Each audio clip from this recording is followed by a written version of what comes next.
अस्सलाम वालेकुम मेरे प्यारे भाई ये चीज़ प्योर गुलाबी बकरे से क्रॉस है। पहला सुआ है तो सींग इसके पीछे मुड़े हुए हैं बिल्कुल। दांत दिखा देंगे, मुंह में चार है मेरे भाई माशाल्लाह। हवाना भी दिखाता हूँ भाई को।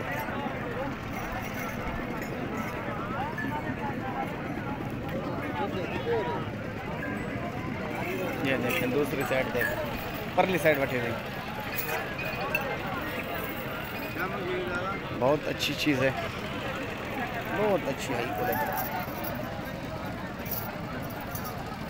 ठीक है ना मेरे प्यारे भाई, पहला सुआ है तो भाई को पसंद आ जाए तो फ़ौरन बताना है, तो भाई के साथ सौदा करते हैं। ये है मेरा काम मेरे भाई। तो ऑर्डर आपका है और जैसे आपने कहा था वैसी बकरी मैंने दिखा दी है। तो आप जितना भी जल्दी करेंगे और टोकन लगवाएंगे, पैसे लगवाएंगे ना, ये उतना जल्द आपकी हो जाएगी।